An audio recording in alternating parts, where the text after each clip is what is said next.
take my flush trim router. You can see how I have a little bit of overhang there. Glue squeeze out, which is good. Check my setting again. The bearing's going to ride on this, and the cutter's going to cut my wood. So I don't think I'm going to run into a problem there. Router always goes on my right. Wood's always on my left. Okay? I'm going to climb cut, come backwards first. If the router's on the right, you're always going backwards first. That's called climb cutting. Then it's going to want to go really fast. Excuse me. So you have to go slow. Keep it going slow. You may have to make a couple passes. If you have a 1/4 inch overhang, you're going to have to make at least 2 passes climb cutting coming backwards. Then we're going to make a clean pass the way it's supposed to cut back forward. Okay?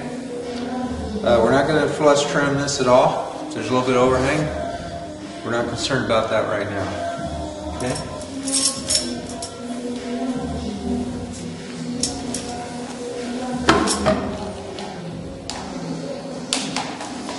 Your case is tall enough, you can sit on your case and slide yourself back.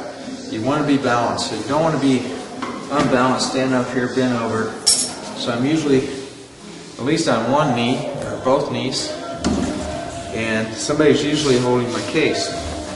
Okay? So it's a little bit harder when you're by yourself to hold such a small case. The other thing you want to do is take a dry run. Router has to stay completely vertical and flat on your wood. Okay? If you do this dry run, if this wood was not flush, that means it's different thicknesses. So you made a mistake way back when, before you ever made your face frame. And you'd have to run this through the wide belt sander to correct that if it's already too late.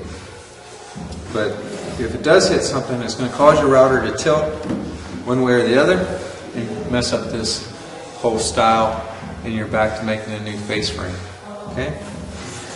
Always start off your wood with the router, come into it, climb cut backwards with the router on the right, then you'll make your forward cut. Here we go.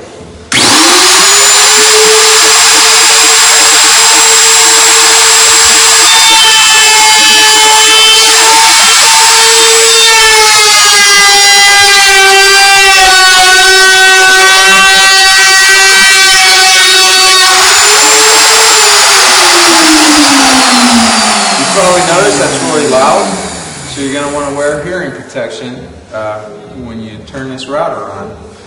The decibels are really loud. Okay, so get some hearing protection on before you do this.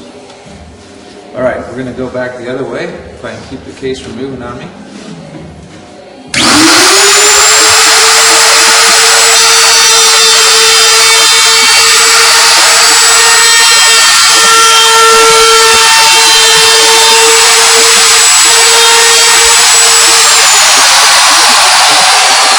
Make sure you go past the end there,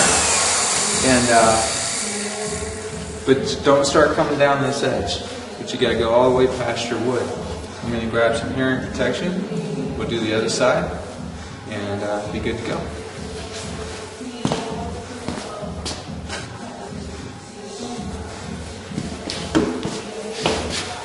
Okay, so we're going to stay in the same position and just turn our case.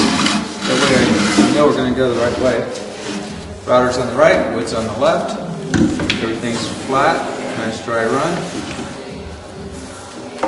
There's a switch here with this particular router. You turn it on. You keep it on.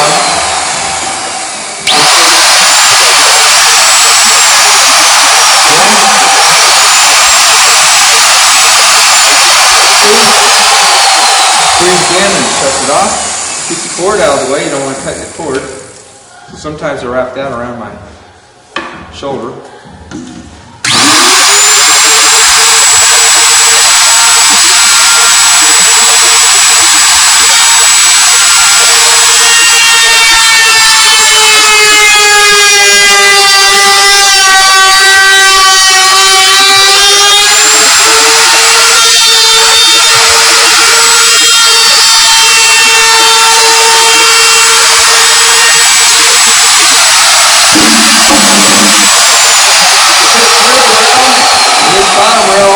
don't want to go all the way to this piece of wood or this piece of wood, which is your stiles, or you wind up going all the way to your side of your case and ruining this whole piece.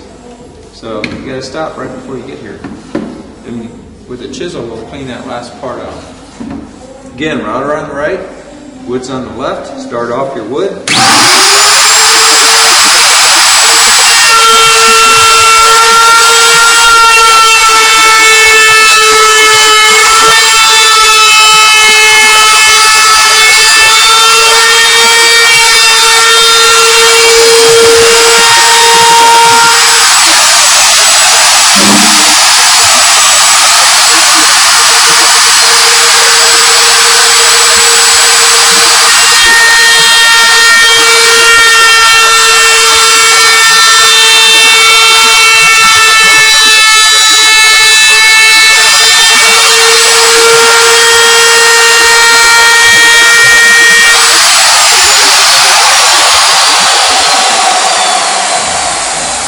The less overhang you have, the better your face frame was measured or according to plan.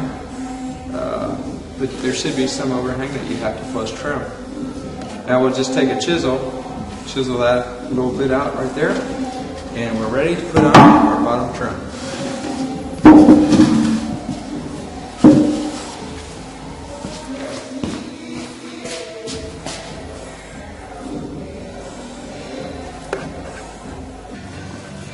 Okay, we are now ready to start milling our bottom trim.